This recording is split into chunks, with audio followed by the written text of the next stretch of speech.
He is the former Congressman Devin Nunes who helped unravel the Russia collusion narrative and now runs the Trump Technology and Media Group. He's joining us as our first guest. Congressman, great to have you back on the show. As always, it's a pleasure to be with you. And I'm also in California right now, not in Florida like I normally am.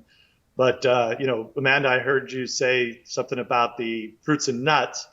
And just know that where I live, we actually have the real fruits and nuts, like the ones that you eat. We're in the breadbasket of the solar system, I like to say here. Yeah, absolutely. A beautiful part of California for sure. Congressman, you've had about 24 hours to digest the jury's verdict, Sussmann being acquitted. What is your reaction? What do you think it means for the future of the Durham probe? I'm actually all not that concerned about it. I think it was pretty clear. Matter of fact, I think, John, when I was in Washington, D.C. in your office here a couple weeks ago, we discussed this directly, that bringing a case in Washington, D.C. like this, granted, Durham didn't have a choice. It's where the crime had occurred. And it was no surprise. I think Durham had to know that he was rolling the dice with really a 1 out of 30 chance that he was going to get a conviction here. But what he successfully did is, I think there's a countless number of things that came out in this, but clearly laid out for the American people, or those that actually get any real news, like those that watch your show, there were some very interesting revelations. One being that Hillary Clinton knew about it. I think that's a key component. 2, there are FBI agents currently under investigation.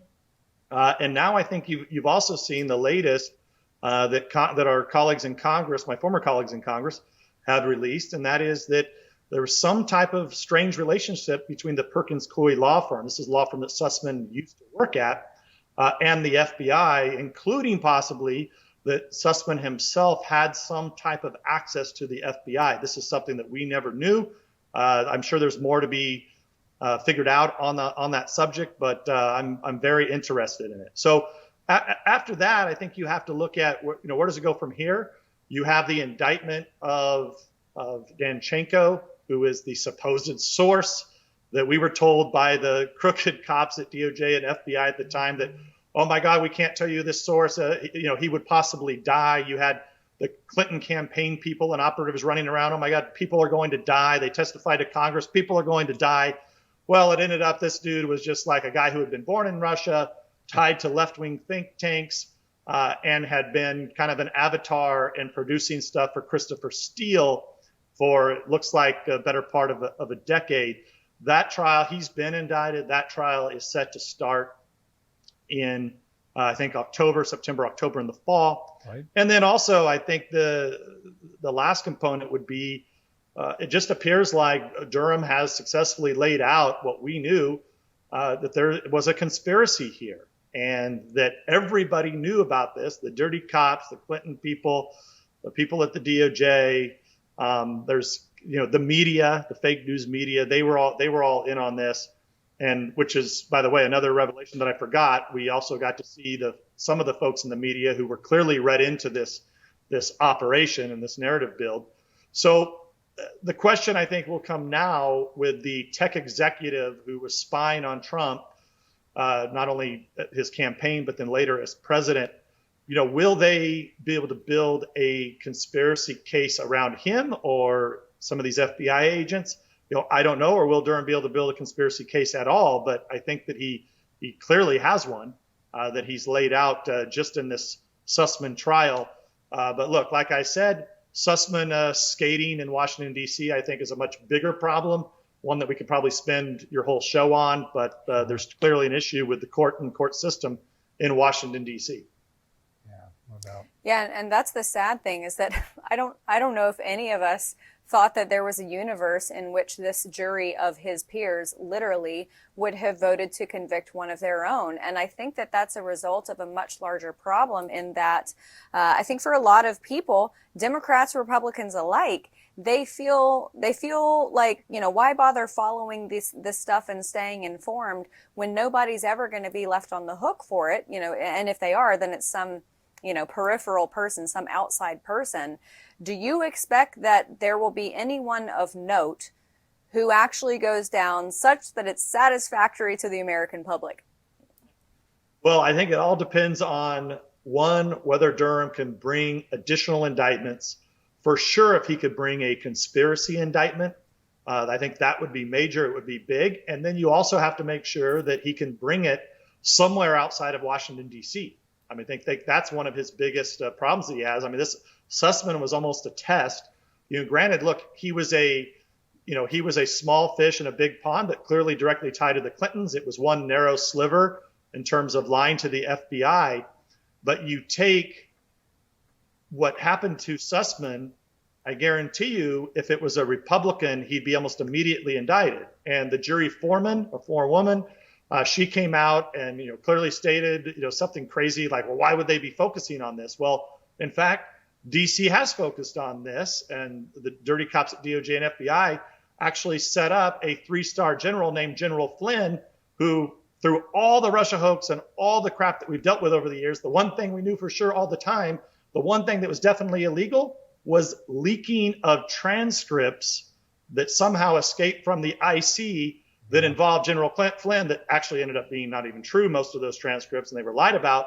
And also the withholding of exculpatory evidence that we actually had in the United States Congress that the dirty cops at DOJ and FBI and the whole Mueller team didn't even want at the time. And why did I just tell you that whole story? It's because General Flynn was basically he had to plead guilty, was forced to plead guilty for lying to the FBI when clearly the dirty cops, they all knew that he didn't lie. But he knew that if he went before a DC court, the guy was going to get completely strung up. So I think the lesson here is that if you are a Republican and you get indicted almost anywhere in the country for lying to the FBI, you're probably going to serve time. You're going to be convicted probably easily. If you're a Democrat, you're going to skate. And that's what Sussmann rolled the dice on. Durham, I think, probably had to do it, had to bring it. And, I actually, despite what people think, I kind of think this was all a positive story because Durham was able to expose so much out there that we didn't even know, even those of us who were closely involved in this investigation. Yeah, no, I think that's right. He used this trial to tell a much larger story. Congressman, you were told you got everything when you were running the investigation in the House Intelligence Committee. It's clear that a lot of things were kept from you, things that were just now being revealed in the trial. How frustrating is it to know that the FBI, the Justice Department, didn't provide you such valuable evidence as that which showed up in the trial? Well, look, I don't want people to think that anything that's happened here over the last couple of weeks makes me feel good. In fact, the decision by this jury yesterday is just a continuation of what we've seen for the last 5 years, which is a total degradation of the institutions in this country. So, there's no question that we were lied to. Remember, if Sussmann was not guilty of lying to the FBI, then he was guilty of lying to us because he told us the opposite story that he told the FBI. Right. But anyway, he wasn't indicted on lying to Congress, but clearly there are mountains and mountains of documents and evidence that were not turned over to the Congress at the time while they were under subpoena, I must say. So I think, looking forward here, this is still a dark chapter of American history.